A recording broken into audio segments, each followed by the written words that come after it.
Black women. Mm-hmm. When we come together, we shake the world. Y'all just don't know. I'm sorry. Hey guys, it's Lauren here. Welcome back to my YouTube channel.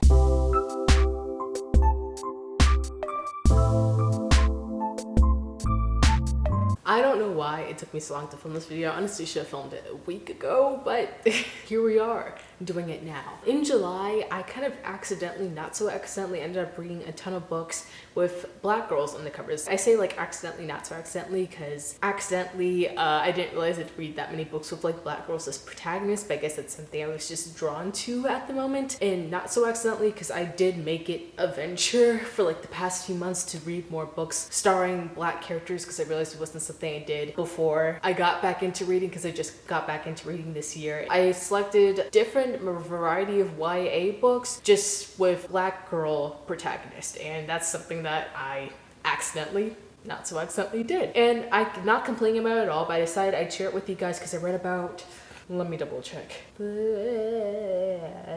I read 6 books the last month, which is honestly more than I expected because I'm pretty sure I was in this sort of reading slump last month, so you know, that's fine. And 6 out of 7 of them were books with black girls on the cover. So without further ado, let's just get right into it. The first book I read was City of Saints and Thieves by Natalie C. Anderson, and it was a book that takes place in Kenya, which amazing, immaculate. It's about this girl named Tina, and basically she was orphaned a long time ago after her mother took this job being this sort of like nanny overseer person for this rich white man that lived in Kenya. She and this man had an affair, and Tina's mom threatened to expose something about this man she was having an affair with, her boss, and the boss said that he would kill her. Tina witnessed the exchange, and next thing you know, her mom ended up dead, shot. Tina is under the impression that this boss man is the person that killed her mother. She sets out in the rest of her life trying to get justice for her mother and get revenge, essentially. At the same time, she's trying to take care of her sister. She joins this gang in order to get her revenge. Yeah, that's pretty much what's happening. She's basically trying to discover the truth of how and why her mother died. I love books with a little bit of mystery in them, but one of the main draws of this book, for me, is the fact that it took place in Kenya, and I really like the fact that it took place in Kenya because it wasn't just a backdrop kind of part of the story. I feel like the author exposed a lot of intermingled facts in there that she elaborates on in the acknowledgements at the back of the book, and I just really enjoyed that part because I felt like I learned a lot about Kenya because it did prompt me to do more research about the country, so I was really happy about that. Another thing that kind of drew me in is that it had a friends to enemies to lovers relationship in there. If you squint, it's a friends to enemies to lover, but more specifically, it's an enemies to lovers relationship, and I really fucking like that, especially since it was a black romance. I love to see that. I'm sorry, I was starved when I was a kid, so when I see that shit, I get instantly happy and gratified. So I really like that part of the book, and the other part that I really liked is that there were like really action-packed scenes, and I just really liked the action combined with the romance, combined with the suspense of trying to figure it out. And I'm pretty sure I gave it a 5 out of 5 stars. More specifically, I gave it a 4.5 out of 5 stars just because I found the ending slightly unsatisfying. It was a little unsatisfying for me, but like most of the book before the ending, fantastic. I don't know what it is, but it's just nice to see kind of this black girl lead this mystery sort of thriller espionage like book. And yeah, no, I really enjoyed it, and it was a really good way to start off my month because I was in the middle of a reading slump and I was like, fuck, what can I read that would bring me out of it? This book brought me out of it, and it might end up being one of my favorites this year, so I'm saying. The next book I read was Slay by Brittany Morris, and it was actually part of a reading vlog that I uploaded a little while ago, so check it out if you want to. It's about this girl named Kara Johnson, and basically she created this video game that was meant to create this safe virtual space for black boys, girls, kings, queens, royalty in general, in order to like come together and just like play and be in this safe space and kind of just celebrate your culture in this very fantasy video game like setting. So yeah, basically Kara Johnson made this video game, but it's kind of like this secret thing. Like she hasn't told anyone else in her family. She set it up anonymously, but she still like runs it. Like she handles the entire thing along with this other person. So yeah, she created this game, and it's freaking amazing. It catches the attention of the public because of a murder that happens that's associated with the game. And next thing you know, there are professors and just like experts analyzing her game and whether or not it's like racist towards white people, which, in case it's not clear, is impossible. So that kind of discourse kind of goes around with the game, and it ends up complicating some of the relationships with her friends. And wow, my battery's about to die. Be right back. Okay, back in business. Basically, the game gets a lot of attention for everything that's happened in association with the game, and it kind of just forces Kira to come into grips with some parts of her identity, and also just like what is really important to her and in grand scheme of things, and basically just also the idea of her blackness. So I gave it a 5 out of 5 stars also. I actually did like most of the reads that I read this month, so yeah, I gave it a 5 out of 5 stars also. It really does like handle the fact that like there is a big diaspora of the African diaspora is incredibly large. There's Black Americans, Black Latin Americans. There's just Black people are all over the place. All right, we're all over the place. We are not all the same. We have different opinions. We have different stances on things, and I feel like that's handled really well in this book, and that's like the main reason I gave it 5 out of 5 stars. But also I don't know. I'm not usually interested in novels that have anything to do with like sci-fi of any sort or like video games, but this one quickly drew me in from like the first page, and it's very fast paced, and I had a really fun time reading it. So I would highly recommend this book just because it's great. It's fantastic. Kind of reminds me, the way it handled like the multifacetedness of Black people and the Black experience reminded me of Dear White People. So if you liked Dear White People, then I recommend that you read this book also. So Okorafor. Dishonor on you, dishonor on your cow, dishonor on your whole family. Okay, the third book I read this month was Binti by Nende Okorafor. This is by a Nigerian author, which is the main reason I picked it up, but also I've been kind of trying to explore my genres, and one genre I haven't explored yet was sci-fi, and this was a sci-fi book starring a Black girl, and therefore I had no choice but to pick it up. And so I picked up Binti, and it's basically this book about this girl named Binti, and Binti is basically, she's from this really isolated village somewhere in Africa. It probably takes place in Nigeria since the author's Nigerian, but yeah, she is part of this really isolated village some ways in the future, right? And she gets accepted into this very prestigious school that is on another planet, and no one in her family has even been outside of the village itself, let alone off the fucking planet. So Binti sets out in the middle of the night, and she kind of just like runs away to go to the school that she was accepted to. Keep in mind, she's the first person to be accepted into that school from that village, so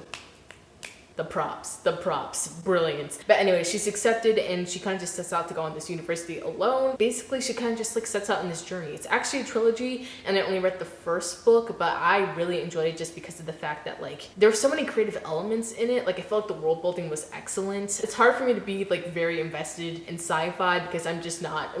Anything that has science in it, it's a little bit of a turnoff. I'm trying to get back into it, but this one was actually pretty good. I had no problem associating myself with it. Like, I think the main thing that gripped me is how much I identify with the main character, and so that really like kept me interested throughout the entire story. Also, the antagonists in the story are actually pretty interesting. I liked her interactions with basically all the characters in the book also, so it was the characters themselves that kind of like drew me in and kept me interested. The next book I read was Let's Talk About Love by Claire Kahn. So Let's Talk About Love is about this Black girl, obviously protagonist, named Alice, and basically her girlfriend just broke up with her because she came out to her girlfriend. Well, not necessarily came out to, but she basically implied to her girlfriend that she was asexual, because she is, obviously. Basically, her girlfriend rejects her for it, and they end up breaking up because of her asexuality. So Alice is in a really bad place. She's just moving back home from college. Basically, she's trying to come to grips with her asexuality while she gains this new crush on this guy that works at her job. So basically, it's kind of just her trying to like not come to terms with her asexuality. She's pretty comfortable in it, and she knows what she is at this point, but it's more like she is trying to become more comfortable with exposing that fact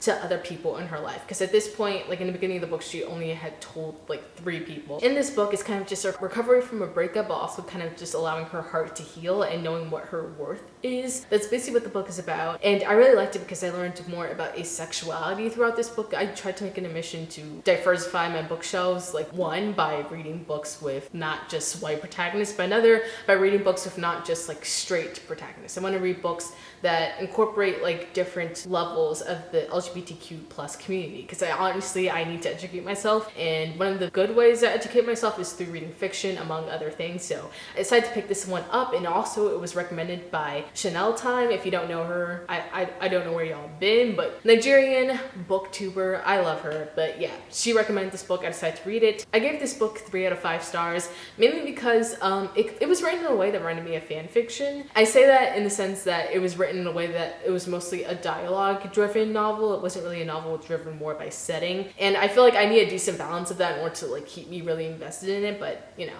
it was mostly dialogue, and I felt like for some reason I didn't really know that many of the characters as well as I would have liked. So in that case, I gave it like a 3 out of 5 stars. But that doesn't mean I didn't enjoy it. I did enjoy it. I found so many parts incredibly adorable and cute. So if you just want like a cute feel-good novel, this is a good one. And also if you're looking for a novel that kind of explores asexuality in any sort of way, this one I did learn a lot about asexuality, at least the spectrum of it that Alice is on. So for that reason, I give it a 3 out of 5 stars. But yeah, no, it was a pretty enjoyable, cute read. Moving on. The last book I read with a black girl on the cover technically doesn't have a black girl on the cover because in the original cover it's like white. I'm choosing it for this video because it does have a black girl protagonist for one, but also because the new movie book cover does have a black girl on the cover. So, and we stan Yara Shahidi in this household. The last book I read with a black girl on the cover was The Sun Is Also a Star by Nicola Yoon, and I fucking 5 out of 5 stars, baby. I loved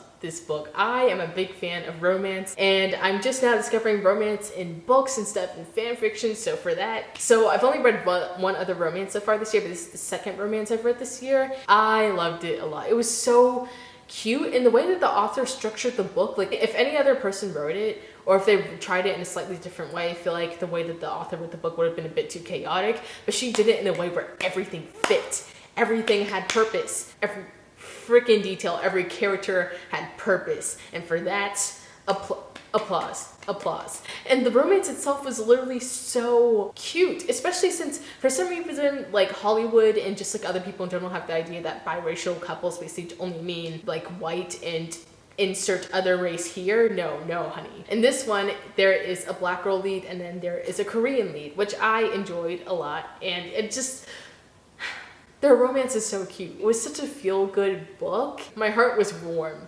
guys. My heart, it was warm. I love that book so much. Basically, those are all the books I read with black girl protagonists. As you guys saw, I rated all of them pretty much very, very high. I picked pretty good books for this, so it's not really a surprise, but I did really enjoy all the books that I read this month. If you were looking for books with black girls as protagonists, I guess there's 5 that you can try out for yourself. Thank you guys for watching. If you like this video, you should like, comment, and subscribe. Follow me on my Instagram and my Twitter. I'll try to start posting on Instagram again at some point, and I will see you guys in the next one. Bye bye.